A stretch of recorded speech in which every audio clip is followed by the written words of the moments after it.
Buenos días, soy el doctor Enrique Alonso, soy el profesor titular de la cátedra. Ya nos hemos presentado en la primera clase virtual. Por un problemita técnico no estoy viendo las diapositivas.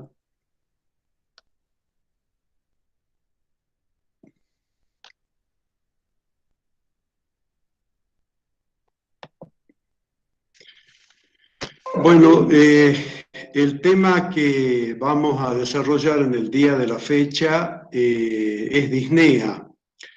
Disnea es un síntoma fundamental, puesto que es muy abarcativo, puesto que toma muchos aparatos y tiene una exquisita fisiopatología, donde comprendiendo exactamente la fisiopatología a ustedes les va a ayudar muchísimo para comprender el tema de los distintos síndromes que ustedes pueden evaluar.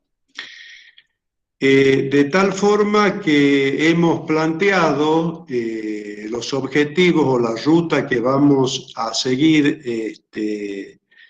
en esta clase, definiendo lo que es disnea, marcar puntos importantes en cuanto a la fisiología y a la fisiopatología, clasificarla y hablar de los tipos o causa de disnea, presentación de casos clínicos y concluir la clase dando los datos fundamentales de la definición. Bueno, vamos a definir disnea como la sensación desagradable de falta de aire. Ustedes en el interrogatorio, o sea, cuando ustedes conversan con el enfermo, la anamnesis de la historia clínica, tienen que captar lo que el paciente le está transmitiendo para poder detectar el síntoma fundamental que estamos viendo. De todos modos, el paciente muchas veces no le va a decir que tiene una sensación desagradable de falta de aire, le puede decir que me falta el aire, que se ahoga, que no le entra el aire. Entonces, de acuerdo a la conversación que yo tengo con el paciente, voy a tratar de captar este síntoma en el motivo de consulta de la enfermedad. Desde el punto de vista fisiológico, la frecuencia respiratoria normal son de 16 frecuencias respiratorias por minuto más o menos 2. Cuando aumenta la frecuencia respiratoria por arriba de esa variable, hablamos de taquipnea, y cuando aumenta la amplitud de los movimientos respiratorios, hablamos de polipnea. Tengan en cuenta que el movimiento respiratorio normal, como ustedes ya lo han visto en fisiología, consta de 2 pasos, la inspiración y la expiración, perfectamente coordinado y fundamentalmente por el papel esencial que cumple uno de los músculos más importantes de la respiración, que es el diafragma. Normalmente cuando ustedes respiran, este acto inspiratorio y expiratorio prácticamente pasa desapercibido. Pero desde el punto de vista fisiológico, este movimiento respiratorio normal está controlado esencialmente por el centro respiratorio que se encuentra en bulbo y que se encuentra en protuberancia. Por 2 factores. Uno el factor umbral y otro el factor nervioso. De tal forma que los factores humorales que tienen en cuenta la regulación de la frecuencia respiratoria normal y en el acto imperceptible de la inspiración y expiración son la presión de oxígeno, la presión de anhídrido carbónico y el pH que marca la acidez de la sangre. Tres factores humorales que luego lo vamos a ver cuando vayamos desarrollando la clase, que tienen que ver cuando se altera la ventilación o la capacidad vital, que van a alterar la frecuencia respiratoria. Y a su vez, el centro respiratorio está controlado por factores nerviosos. Primero, el reflejo de Hering-Brauer y segundo, los quimio y los presorreceptores. ¿Qué es el reflejo de Hering-Brauer? El reflejo de Hering-Brauer son estimulaciones de receptores de llenado lento de volumen. ¿Esto qué significa? Cuando yo inspiro profundamente, llego a un límite, el pulmón se llenó de aire por aumento de volumen, estimula el receptor e inmediatamente se corta el movimiento inspiratorio para comenzar la expiración y el próximo ciclo respiratorio. O sea, es un reflejo que regula la máxima inspiración y la máxima expiración por diferencias de volumen. Los presorreceptores son sumamente importantes, sobre todo el receptor J, que es un receptor que se encuentra en el intersticio, que van a estimular el centro respiratorio cuando el intersticio, que es el espacio, si ustedes se acuerdan de anatomía, que se encuentra entre los alvéolos, sea estimulado por alteraciones anatómicas o histológicas, por ejemplo en la fibrosis pulmonar, o cuando ustedes tienen un aumento de presión a nivel del intersticio pulmonar en algunas patologías cardiovasculares. Eso es por un punto el papel que cumple el centro respiratorio en síntesis. De acuerdo a factores humorales y de acuerdo a factores nerviosos, los movimientos respiratorios, inspiratorios y expiratorios son de 16 más o menos 2 durante un minuto en circunstancias normales. Y el otro punto es cómo llega el oxígeno al tejido, o sea, la oxigenación tisular. Y esto depende de tres mecanismos fundamentales. Uno, el respiratorio, que está íntimamente ligado a la hematosis.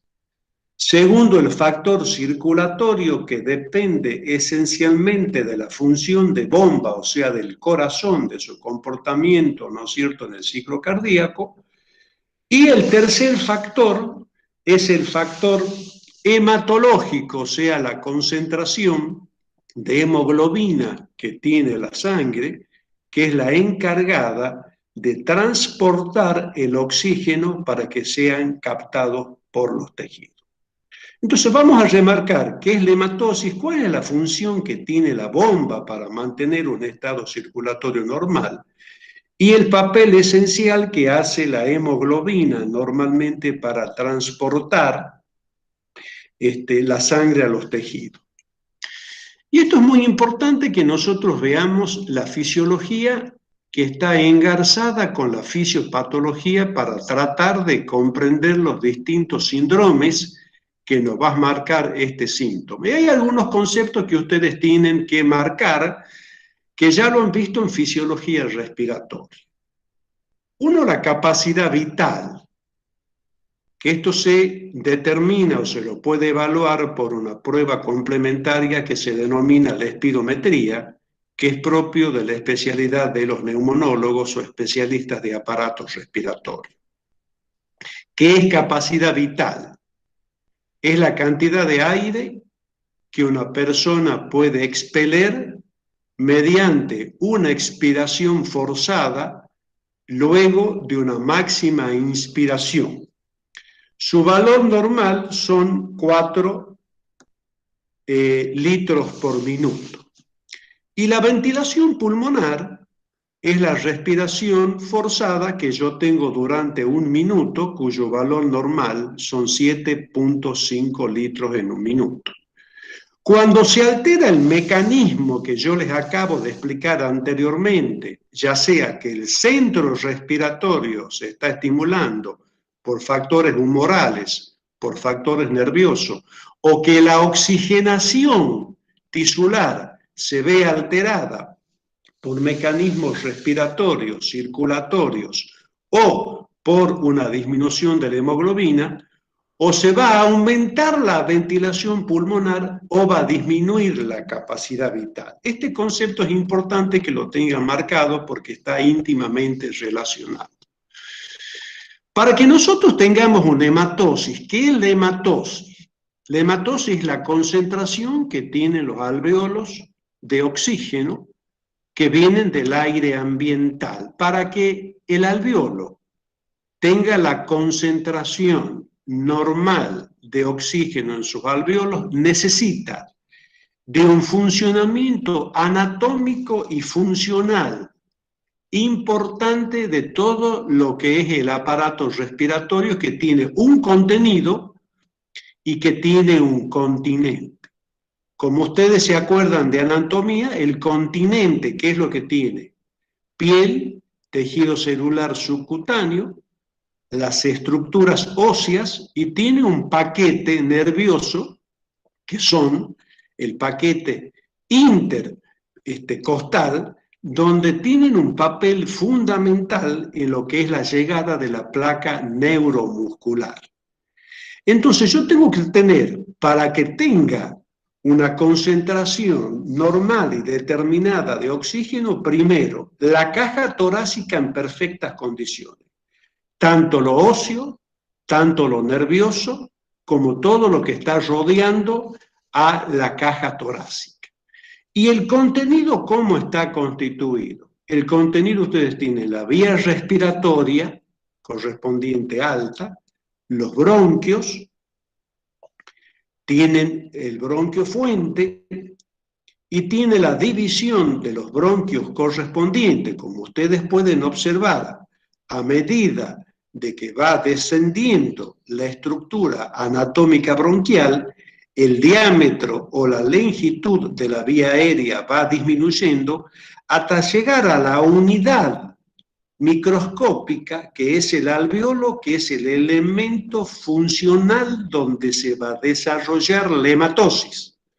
O sea, esta concentración de aire que yo tengo normalmente en la altura que estamos en Tucumán, que es una altura de 1200 más o menos metros, la concentración de oxígeno se llega perfectamente hasta el alveolo donde se va a producir la hematosis. Y fíjense en que esta unidad alveolar, esto es una unidad alveolar, tenemos millones en el pulmón, tiene una estructura vascular que la está rodeando. Fíjense, tengo una estructura arterial y luego se continúa con una estructura venosa. Este concepto es sumamente importante, que lo vamos a ver en las próximas diapositivas, y es allí donde se va a producir la hematosis. ¿Qué es la hematosis? Es esta concentración perfecta de oxígeno que ha llegado al alveolo, va a ser captada por el capilar, que es una estructura anatómica arterial, para luego ponerse en contacto con esta estructura, que son los capilares o las vénulas pulmonares, para luego ir a desembocar en las grandes venas pulmonares que están íntimamente relacionadas con la parte cardiovascular. O sea que en síntesis, para que yo tenga una hematosis perfecta, tengo que tener una estructura del continente y del contenido respiratorio en perfectas condiciones. O sea, si yo voy desde afuera hacia adentro, piel, músculos, elementos nerviosos, estructura anatómica ósea, que son las costillas, y el continente, que está determinado fundamentalmente por la estructura anatómica de las vías aéreas, el parénquima pulmonar, y la unidad funcional es el alveolo. Y este músculo que yo estoy acá señalando es esencial, es fundamental para el proceso respiratorio, que es el diafragma. El diafragma es el encargado, cuando él actúa, de inspirar y de expirar. La inspiración es la llenada de aire de los campos pulmonares, la expiración es expulsar, es sacar, es disminuir el tamaño de las vías respiratorias. Esto por un lado, la hematosis. Y es sumamente importante que ustedes tengan en mente la estructura anatómica que ya vieron en los preparados en anatomía. Y a esto le vamos a sumar, le vamos a agregar el papel esencial que tiene la fisiología. Y vamos a recordar también cómo se hace la circulación, cómo se hace el llenado, que es muy importante. Entonces ustedes recuerdan que yo tenía estructuras anatómicas ventriculares, esto es ventrículo izquierdo, esto es ventrículo derecho, esto es aurícula izquierda y esto es aurícula derecha. Válvula tricúspide, válvula mitral, válvula pulmonar y válvula aórtica. Y fíjense, porque lo que yo quiero llegar, que la estructura anatómica pulmonar y cardiovascular es una unidad sellada. Ya vamos a ver las conexiones. ¿Qué es lo que tenemos acá? Estas son las venas cavas que están trayendo todo el retorno venoso, desde los miembros inferiores, pasa por el hígado, suprahepática, cava superior, cava inferior, y se produce el llenado de las cavidades derechas. ¿Cuál es el elemento anatómico que yo voy a tener en cuenta desde el punto de vista semiológico el día de mañana cuando hagamos la parte práctica del aparato cardiovascular? Son las venas yugulares que me permite determinar o me permite observar la presión de llenado que hay en las cavidades derechas. ¿Cómo se hace el movimiento circulatorio normal? El movimiento circulatorio normal es todo el llenado venoso que viene del sector venoso de miembros inferiores, vena porta, suprahepática, ingresa a aurícula derecha. La válvula tricúspide se abre en diástole y luego se pone en contacto en ventrículo derecho, de tal forma que cuando se abre la válvula pulmonar, la sangre venosa que circula por la arteria pulmonar irá a ponerse en contacto con aquella estructura que yo les acabo de mencionar en los gráficos anteriores, que es el alveolo. Entonces, en el alveolo se produce el intercambio por una diferencia de presión entre el oxígeno que está contenido en el alveolo y es captado por el capilar pulmonar.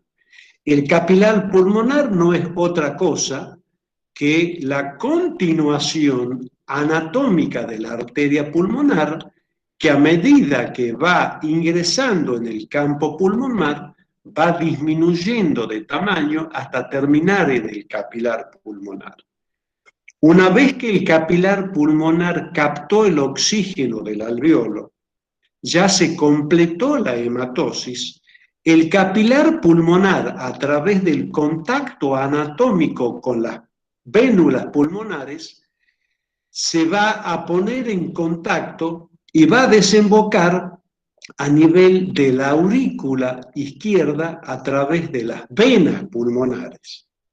Las venas pulmonares están ingresando sangre oxigenada a la aurícula izquierda, se abre la válvula tricúspide, la sangre oxigenada ingresa al ventrículo izquierdo, se abre la válvula aórtica y a través de la aorta se va a distribuir, se va a desparramar la sangre oxigenada por todo el organismo y poder llegar hacia los receptores tisulares, llevando el oxígeno que se necesita para suplementar las actividades metabólicas del organismo. Entonces, en síntesis, nosotros observemos y veamos de que el corazón y el pulmón están perfectamente unidos y es prácticamente una unidad sellada. Si nosotros repetimos, toda la sangre venosa ingresa a aurícula derecha, llega al corazón derecho, al ventrículo derecho, y por su arteria pulmonar se va a ir a poner en contacto fundamentalmente con los alvéolos para producir la hematosis. Allí, a nivel del alvéolo, el capilar pulmonar capta el oxígeno correspondiente y a través de las venas pulmonares va a ingresar a nivel de la aurícula izquierda, trayendo sangre oxigenada, y luego por la aorta va a distribuir la sangre oxigenada en todo el organismo. Este concepto es sumamente importante porque en este esquema el aparato respiratorio y el aparato cardiovascular están funcionando en perfectas condiciones y es lo que determina a través de la estimulación del centro respiratorio que nosotros normalmente tengamos una frecuencia respiratoria de 16 frecuencias por minuto más o menos 2. En estas circunstancias normales, el paciente no tiene por qué tener disnea.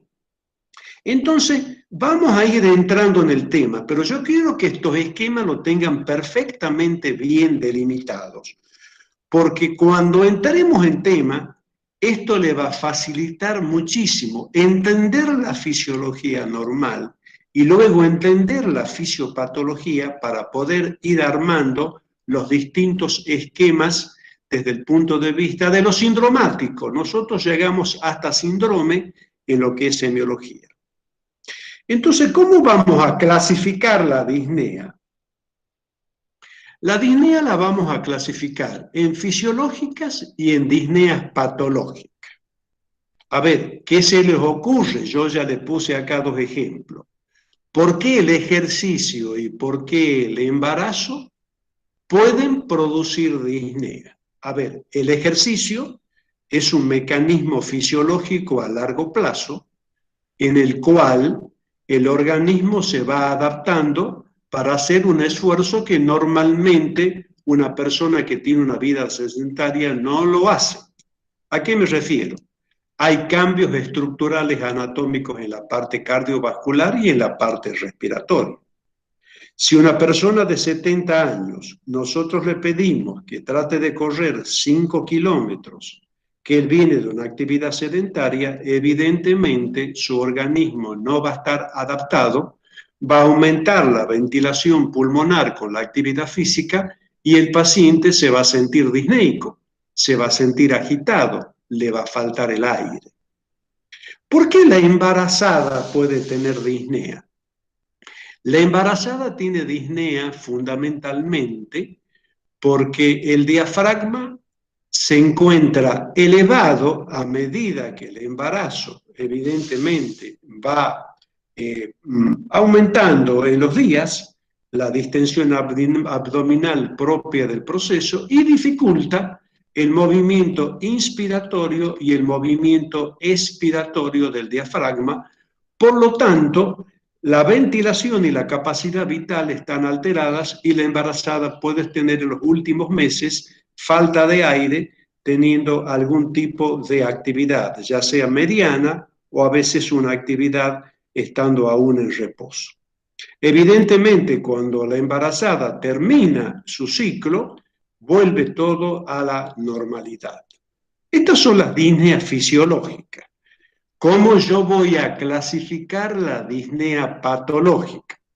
La vamos a dividir en 2 grandes grupos para que ustedes tengan un concepto global. La dividimos en crónicas y la dividimos en agudas.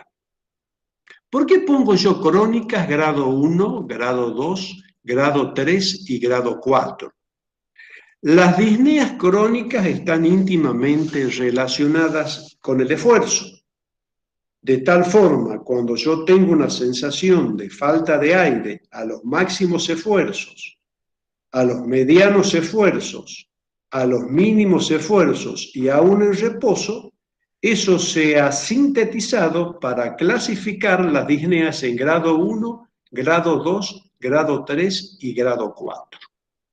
Generalmente, este tipo de disnea están íntimamente relacionados con patologías crónicas, ya sea cardíacas o ya sea respiratorias. ¿Y qué tiene importancia acá? La importancia fundamental está marcada por el interrogatorio, por la anamnesis, conversar con el enfermo. En base al interrogatorio yo voy a poder determinar algunas cuestiones prácticas en el cual me voy a orientar en qué aparato está el inconveniente. ¿Cómo? Primero yo le pregunto al enfermo, ¿por qué usted se internó? ¿Cuál fue el motivo? Muchas veces el paciente, que son patologías crónicas y reiterativas, que ya estuvo internado en varias oportunidades, le da una clase. Mire, doctor, yo me he internado porque tengo una sensación de falta de aire y en otras oportunidades el paciente no le da datos, entonces yo tengo que tratar de captar lo que me está diciendo el enfermo, que realmente es una sensación de falta de aire. Me ahogo, no puedo respirar. Entonces, ¿qué voy a utilizar? Las preguntas características que nosotros habíamos dado en la primera clase inaugural de historia clínica. ¿Cuándo comenzó? ¿Cómo evolucionó? Si es la primera vez y a qué le atribuye. A ver, pongamos como ejemplo, viene un paciente que tiene 50 años, proveniente de Santiago del Estero de Pellegrini, que es una zona endémica en el Mal de Chagas.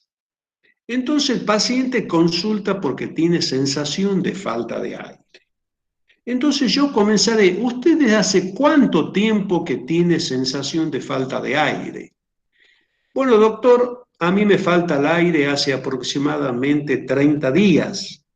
Yo trabajo en el campo, en mis actividades normales, no me faltaba el aire, pero ahora haciendo mi actividad normal, tengo que pararme en 2 o 3 oportunidades porque no puedo respirar.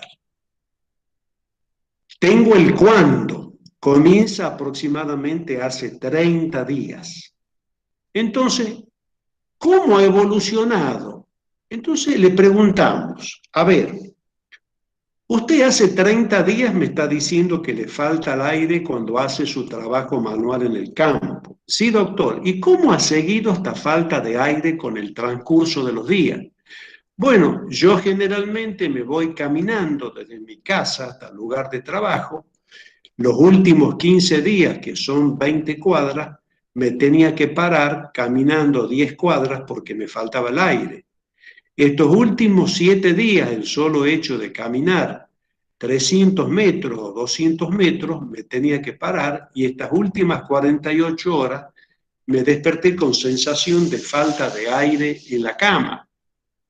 ¿Y es la primera vez que lo tiene esto? No, yo ya he tenido esto en otras oportunidades, estuve internado y creo que es por un problema de tipo cardiovascular. O sea, que con el interrogatorio, con la conversación con el enfermo, yo voy detectando que tengo una disnea que se presenta hace 30 días, que va evolucionando en forma insidiosa y lenta y que va empeorando con el transcurso de los días, porque el paciente tenía una sensación de falta de aire hace 30 días haciendo su tarea manual en el campo, y en la evolución de los días consiguientes el paciente llega a tener sensación de falta de aire estando aún en reposo.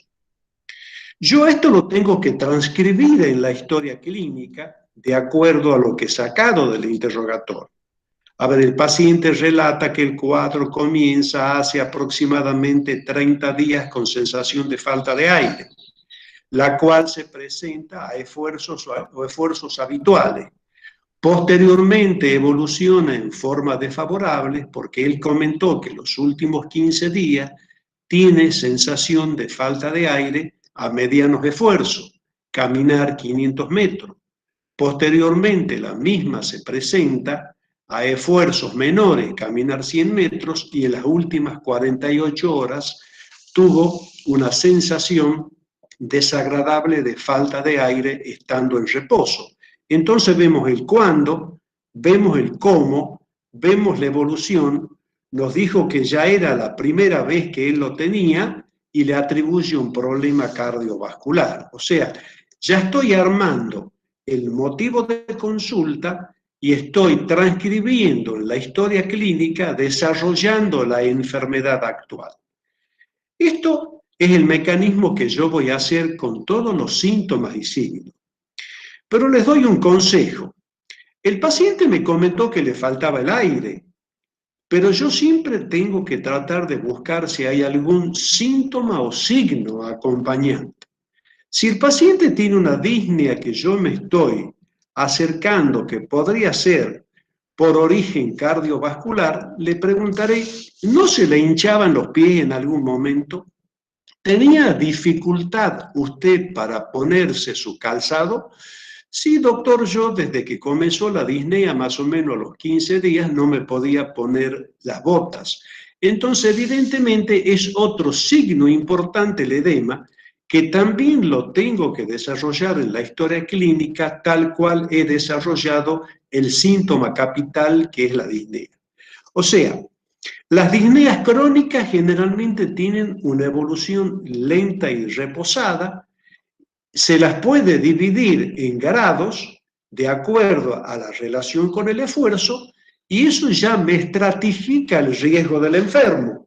No es lo mismo tener una disnea subiendo 20 escalones que tener una disnea estando en la cama, donde me habla de la seria gravedad del cuadro en la etapa o clasificación 4 con respecto a la disnea de grado 1.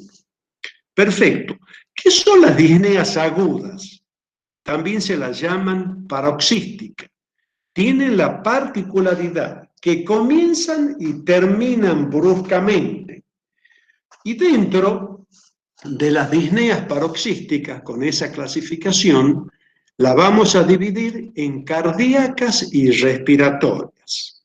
Cardíacas, el asma cardíaca, el edema agudo de pulmón. Y las respiratorias, el asma bronquial, el neumotórax espontáneo, ya lo vamos a desarrollar, es un síndrome pleural, que espontáneamente la pleura puede romperse porque el paciente puede tener congénitamente un trastorno en el parénquima pulmonar y rápidamente el paciente presenta la disnea que la va a solucionar cuando le den una solución terapéutica al neumotórax. Y otra forma de presentación aguda es el edema agudo de pulmón. A ver, veamos lo cardíaco, el asma cardíaca y el edema agudo de pulmón. Esto es importante volver a los esquemas que yo le expliqué de la relación íntima del aparato cardiovascular con el aparato respiratorio, que es el asma cardíaca. Es aquel paciente que tiene una patología cardiovascular que puede debutar con un asma cardíaca, o el paciente de que ya tiene una patología cardiovascular crónica, supóngase una insuficiencia cardíaca, o el paciente ha tenido hace un par de años un infarto de miocardio y queda con un deterioro de la función ventricular. El ventrículo se agrandó, aumentan las presiones dentro del ventrículo izquierdo y el ventrículo izquierdo, ¿quién desembocaba? Estaba relacionado con la aurícula izquierda y la aurícula izquierda está en contacto con las venas pulmonares. Por lo tanto, la fisiopatología del asma cardíaca y del edema agudo de pulmón, como del paciente que les acabo de describir anteriormente que tenía una insuficiencia cardíaca, se produce por un aumento de presión en el pequeño circuito pulmonar, de tal forma de que la presión en el capilar es muy alta. Y normalmente, ¿qué hacía el capilar? Captaba el oxígeno del alveolo para llevar sangre oxigenada a la aurícula izquierda. Pero ahora, con el aumento de presión en el capilar pulmonar transmitido desde un ventrículo izquierdo dilatado con presiones ventriculares aumentadas, aumenta la presión en el pequeño capilar y trasuda sangre del capilar al alveolo, cuando el alveolo tendría que tener normalmente oxígeno, ahora tiene líquido. Entonces, ¿qué ocurre? ¿Qué es el asma cardíaca y por qué es paroxística? El paciente o no tenía antecedentes o tenía antecedentes ya previos, dejó la medicación, hace una transgresión alimenticia, se acuesta a las 12 de la noche perfectamente bien y se despierta bruscamente a la noche. Tiene que sentarse en la cama, a veces abrazando la almohada, que se llama la posición de ortopnea, sentarse en la cama o pararse. En algunas oportunidades, este simple hecho hace que disminuya la sintomatología de la disnea paroxística, porque el paciente, al sentarse o a pararse, disminuye el retorno venoso, disminuye las presiones en el ventrículo izquierdo y el paciente disminuye la presión en el capilar pulmonar y deja de ingresar líquido al alveolo. Ese es un punto. Y si yo al paciente lo reviso en esos momentos, tengo un dato fundamental al auscultar el corazón, que se llama el ritmo de galope, y al auscultar las bases pulmonares, voy a tener rales crepitantes vivasales. Eso es por un lado, el asma cardíaca. Si el paciente, con las características que yo les había mencionado anteriormente, paciente infartado con secuela necrótica, con dilatación del ventrículo izquierdo, tuvo este episodio y no consultó, puede presentar en la semana siguiente o las 48 horas el extremo de la disnea paroxística cardíaca, que es el edema agudo de pulmón, que es un cuadro sumamente grave, que si ustedes no lo internan al enfermo, puede evitar. ¿Cómo se presenta? Igual que el asma cardíaca.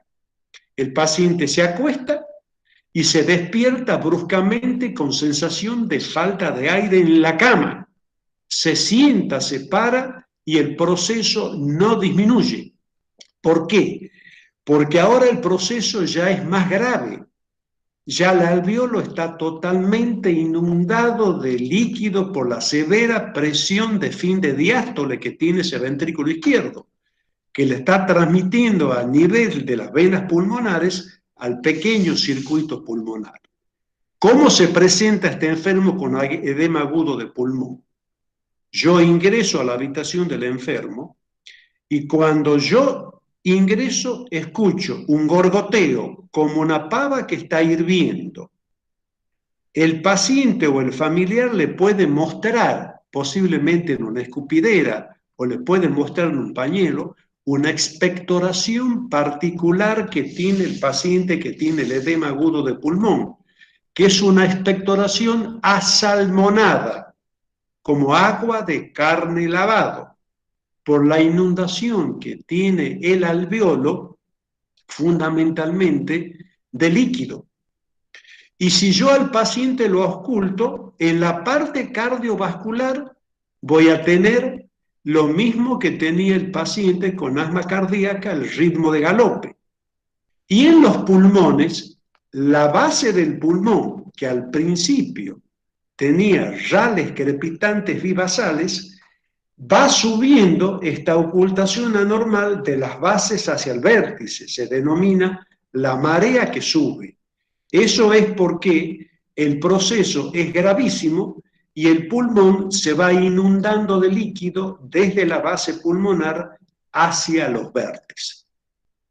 Entonces yo acá le he puesto, diferenciemos el asma cardíaca del asma bronquial. ¿Por qué? Porque el asma cardíaca a veces se puede confundir con un asma bronquial, que el asma bronquial es un ejemplo de disneas paroxísticas agudas de origen respiratorio. ¿Cómo voy a hacer el diagnóstico diferencial de las dos situaciones? Una de origen cardíaco y otra de origen bronquial. Si hablamos del asma cardíaca, vamos a tener en cuenta una serie de temas. Primero, los antecedentes. Generalmente un paciente que tiene un asma cardíaca tiene algunas cuestiones cardiovasculares a determinar. Factores de riesgo: hipertenso, tabaquista, sedentario, diabético, dislipémico, sedentario. El asma bronquial generalmente tiene algunas patologías desde el punto de vista alérgico, urticarias, rinitis. Segundo, el grupo etario. Generalmente el asma cardíaca se da en personas adultas. El asma bronquial se puede dar tanto en niños como en adultos. La forma de presentación. Generalmente el asma cardíaca es nocturna, por eso se llama disnea paroxística nocturna y adopta una postura en la cama que es la ortopnea, sentado en cuclilla, abrazando la almohada o la rodilla o sentado al borde de la cama. El asma bronquial la puede presentar en cualquier momento del día, a la noche o durante el día. Si yo hago el examen físico del paciente, el asma cardíaca, ya dijimos, tiene auscultando el corazón ritmo de galope, auscultando el pulmón rales crepitantes en las bases. A veces puede tener sibilancias, que es un mecanismo de defensa que tiene el organismo para evitar que pase líquido del capilar pulmonar al alveolo correspondiente.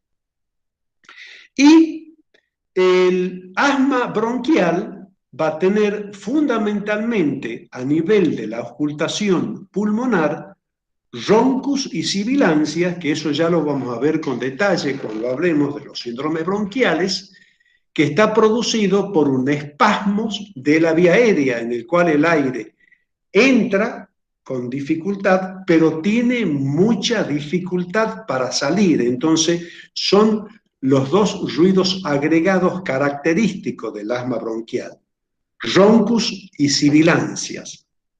Y si yo oculto el corazón, ustedes van a tener fundamentalmente taquicardia.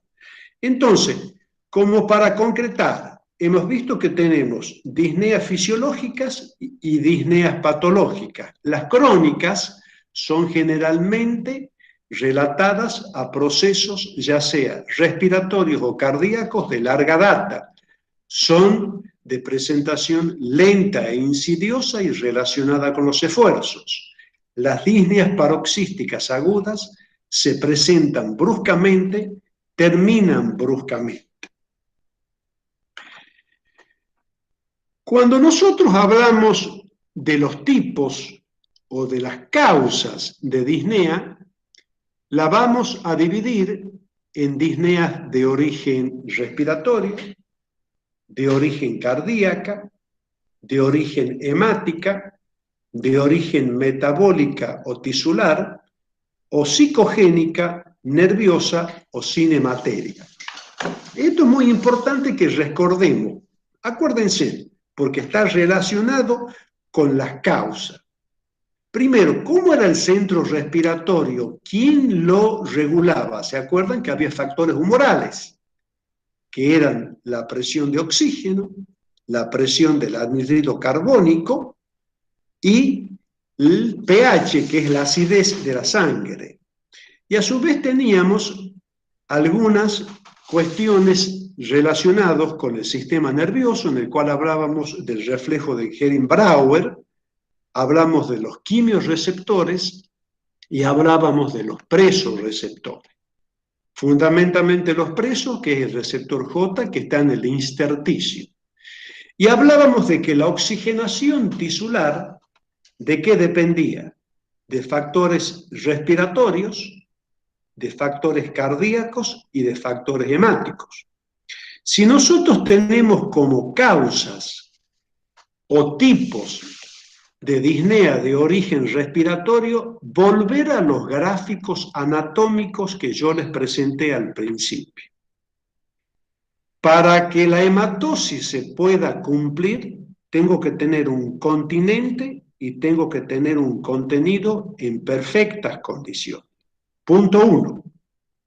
Segundo, cuando yo interrogo la disnea, siempre tengo que tratar de ayudarme o dirigir el interrogatorio para tratar el síntoma o signo acompañante que me va a inclinar hacia qué síndrome yo me voy inclinando.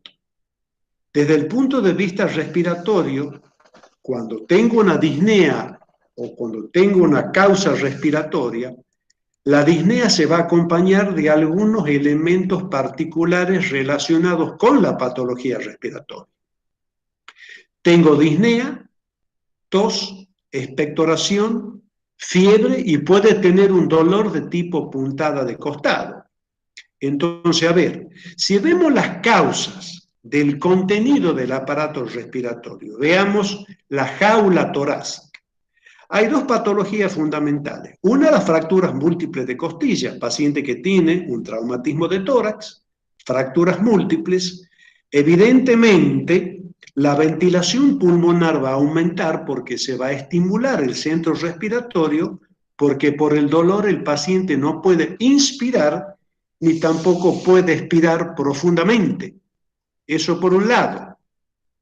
Y después tienen que tener en cuenta las patologías neuromusculares, porque allí se encuentran en el paquete vasculonervioso intercostal la placa neuromuscular. La placa neuromuscular, por estímulos que vienen del sistema nervioso, estimula la placa neuromuscular y fundamentalmente el diafragma, y en forma silenciosa el pulmón inspira y expira para completar el movimiento respiratorio.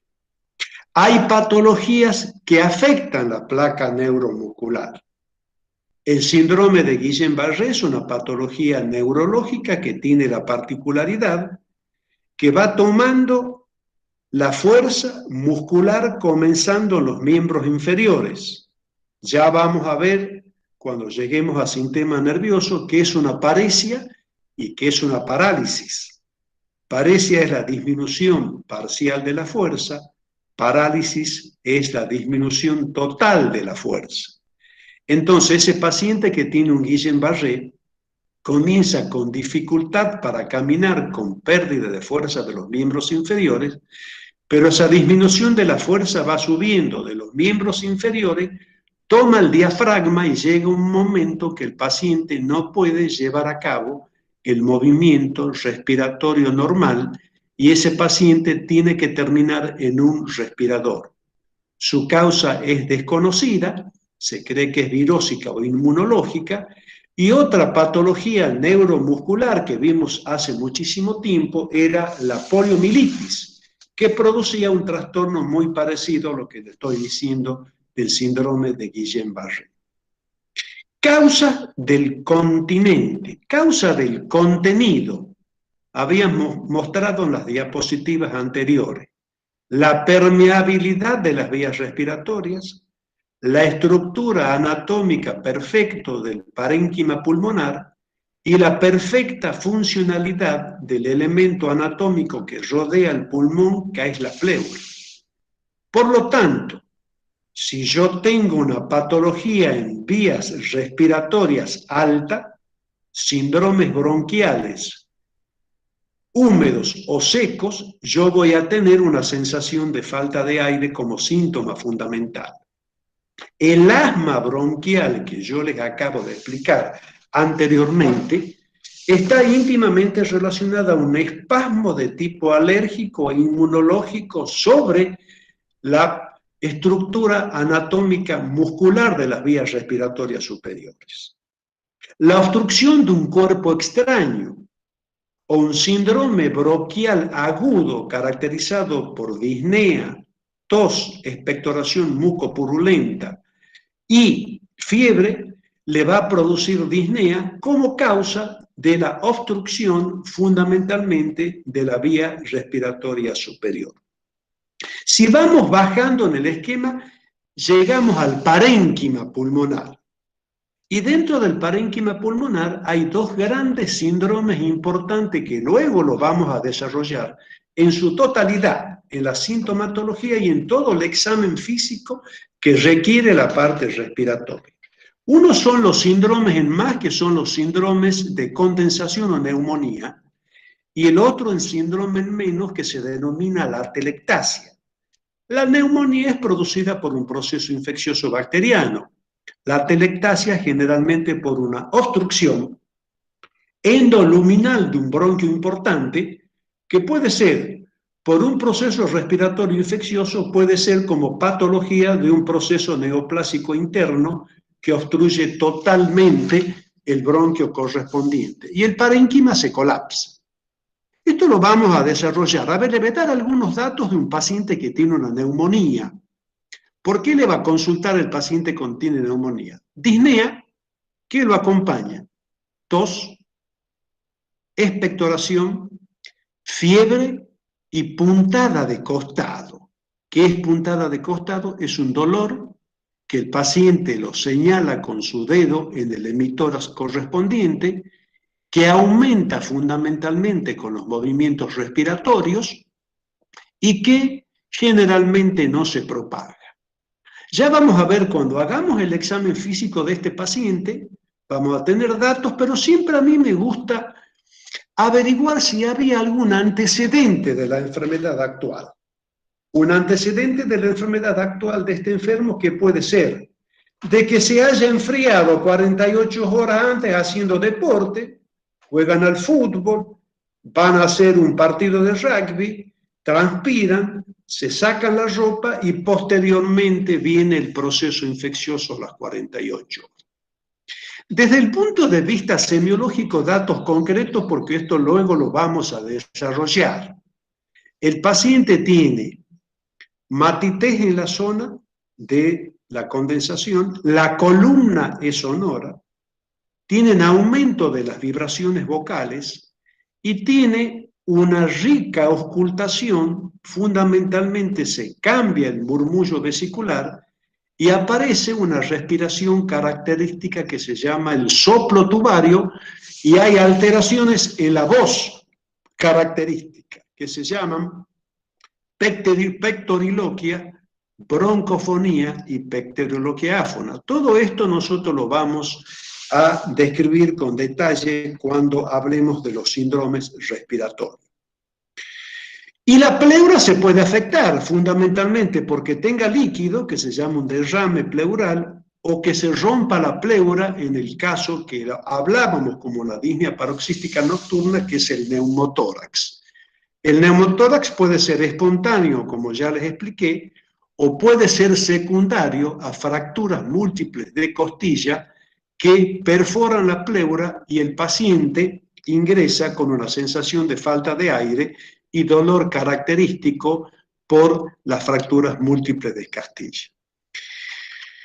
De causas cardíacas yo ya les he explicado anteriormente. La insuficiencia ventricular izquierda con dilatación del ventrículo izquierdo, aumento de presión dentro del ventrículo izquierdo que va a repercutir a nivel de las venas pulmonares y del capilar pulmonar, es la causa de la disnea de origen cardiovascular. Cuando es crónica, es progresiva, relacionada con los esfuerzos, es lenta e insidiosa, y la clasificábamos de acuerdo a la relación con el esfuerzo en grado 1, grado 2, grado 3 y grado 4. Desde el punto de vista semiológico, al hacer el examen físico, en la auscultación del corazón teníamos el ritmo de galope y en la auscultación de los pulmones tenían los rales crepitantes vivasales. ¿Qué signo puede acompañar un paciente portador de una disnea de origen cardiovascular? El edema, que también le voy a explorar cuando yo haga la historia clínica con las preguntas características de cuándo comenzó, cómo evolucionó, si es la primera vez y a qué lo atribuye, y relacionarlo con el síntoma capital que sería acá la disnea. La tercera causa que nosotros investigamos es la hemática, porque como ya les expliqué yo, la oxigenación tisular depende del vehículo que tiene la sangre, que es la hemoglobina.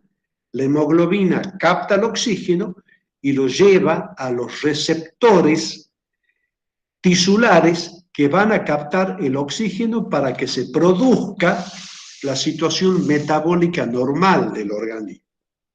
Entonces, cuando yo tengo un síndrome anémico, la concentración de hemoglobina va a disminuir y el paciente va a tener una disnea o sensación de falta de aire fundamentalmente relacionado con el esfuerzo, porque el paciente estando en reposo no sentirá la disnea, pero cuando tenga alguna actividad a grandes esfuerzos o medianos esfuerzos, le consultará por la sensación de falta de aire. Eso es punto uno. Pero ¿cómo puedo hacer el diagnóstico diferencial de lo hemático versus lo respiratorio y cardiovascular?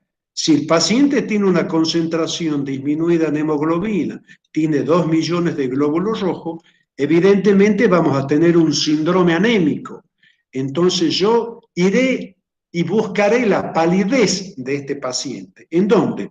En la facie, en las conjuntivas oculares, en el extremo capilar y fundamentalmente en las palmas de la mano. La desaparición de las rayas de la palma de la mano, que normalmente son rubicundas, nos hablan de una concentración disminuida de 9 gramos de hemoglobina por ciento. ¿Qué otros datos voy a tener? En el examen físico, posiblemente al ocultar el corazón voy a tener aumento de la frecuencia cardíaca taquicárdica, puede estar disminuido la presión arterial, pero la ocultación de los campos pulmonares están perfectamente bien. Salimos de lo respiratorio y cardiovascular para que ustedes no engloben toda la disnea como respiratorio cardíaco. Y yo les dije también el papel, cuando comenzamos la charla, lo importante de lo metabólico tisular, y también podemos poner acá las causas endocrinológicas. ¿Qué causa metabólica me puede producir disnea? Fundamentalmente la acidez metabólica producida por un trastorno, la glucemia, en el cual altera totalmente el pH. Otro ejemplo es la insuficiencia renal crónica. Por eso es importante también, ya vamos a ver los exámenes complementarios, pedir gases en sangre, porque me está dando una idea de la concentración de oxígeno, de la concentración de anhídrido carbónico y del pH, de la acidez. Esto estimula el centro respiratorio, aumenta la ventilación pulmonar y el paciente tiene disnea. Evidentemente que tendrá cada uno de ellos algunas cuestiones particulares que más adelante vamos a ir viendo. Los diabéticos lo veremos en endocrinología, perdón. El hipertiroidismo también lo vamos a ver cuando hablemos de endocrino, que son causas, igual que la insuficiencia renal crónica cuando llegue el momento oportuno. Y en su consultorio ustedes van a tener muchos pacientes, sobre todo pacientes jóvenes, en el cual consultan por disnea. Hago todo el screening para ver si es respiratorio, cardíaca, hemático, metabólica, descarto todo y la rotulo como una disnea o causa de origen psicogénico, en el cual hay que tratarla simplemente con cuestiones de tipo tranquilizante o en ayuda con psicología o con el psiquiatra. La idea y la esencia fundamental de la materia es llegar a elaborar un síndrome a través de captar el síntoma y el signo, fundamentalmente, y elaborar un síndrome. O sea que exámenes complementarios y tratamiento quedarían más bien para clínica médica, pero me ha parecido oportuno dar un pantallazo muy rápido ante un paciente con disnea, qué es lo que yo tengo que solicitar groseramente, ¿no? Como el especialista, para tener una idea que me puede ayudar a sospechar mi diagnóstico sindromático. Lo primero que yo pido es un análisis completo de sangre, inclusive gases arteriales, hemograma, TSH para ver la tiroides, urea y creatinina, ver la función renal, ver la glucemia, ver la función hepática, y los gases en sangre que me va a dar información, como ya les dije anteriormente, de la concentración de la presión de oxígeno, anhídrido carbónico y del pH correspondiente.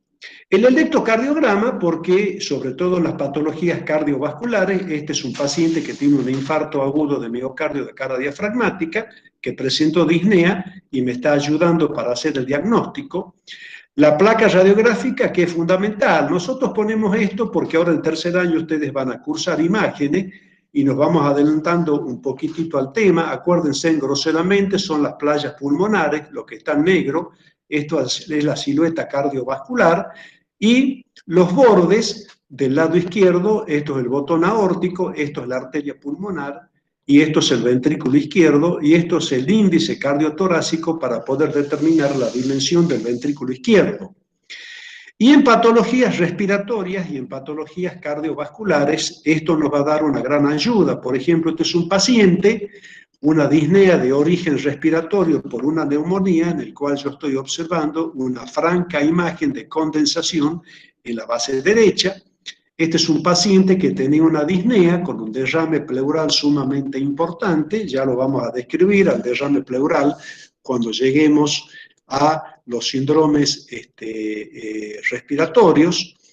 Y este es un paciente que tiene una insuficiencia cardíaca. Fíjense en ustedes cómo las playas pulmonares están un poquitito más blancas las bases que los vértices, porque acá está lleno de líquido, es lo que yo le explicaba. La fisiopatología de la disnea, esto es un paciente que tiene una insuficiencia cardíaca, fíjense en el diámetro que tiene el ventrículo izquierdo, si ustedes lo comparan con la placa radiográfica que les mostré al principio. Entonces, este paciente tenía disnea, tenía edema, una disnea insidiosa, crónica, grado 1, 2, 3 y 4, y la placa radiográfica confirma la sospecha diagnóstica que estoy en una disnea de origen cardiovascular. El ecocardiograma también nos permite observar todas las estructuras cardiovasculares y nos da también una gran ayuda en lo que son las disneas de origen cardíacas.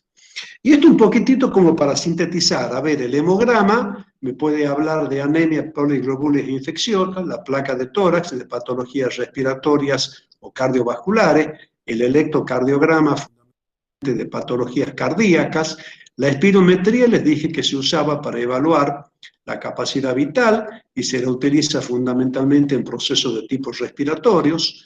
El ecocardiograma para ver valvulopatías, insuficiencia cardíaca, miocardiopatías, derrame pericárdico.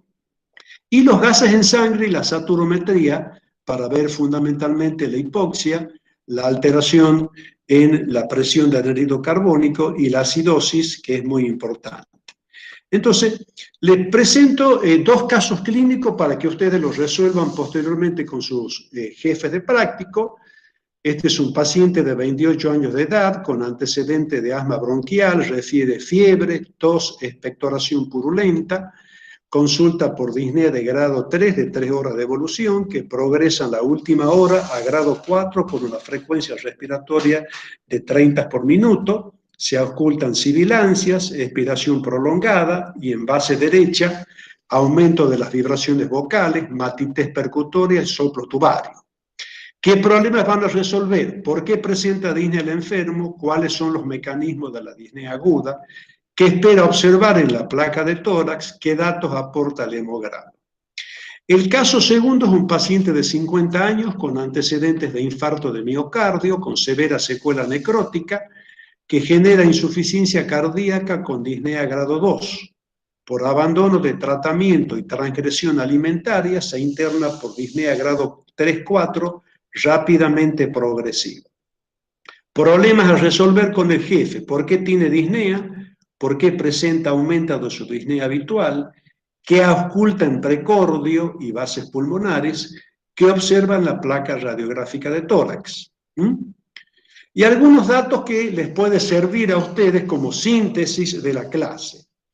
La palidez me ayuda para investigar disneas de origen hematológico, el edema en miembros inferiores, tercer ruido y ritmo de galope, insuficiencia cardíaca, la fiebre, infección pulmonar, el edema asimétrico en los miembros inferiores, una embolia de pulmón, que es un ejemplo de disnea respiratoria aguda, los roncos y sibilancias, asma bronquial, los estertores en la base, insuficiencia ventricular izquierda, los estertores velcro, fibrosis pulmonar, matites e hipoventilación, derrame pleural atelectasia, hipersonoridad neumotórax, matitez, crepitantes y soplo brónquico neumonía, sibilancias, puede ser obstrucción por cuerpo extraño, obesidad grave y sifoescoliosis, insuficiencia respiratoria restrictiva, cianosis, insuficiencia respiratoria y o hipoxia tisular, y la cuadriparesia, síndrome de Guillain-Barré.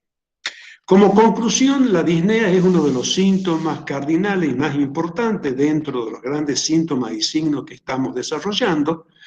Abarca múltiples sistemas y comprender la fisiopatología es fundamental para elaborar los distintos síndromes. Muchas gracias.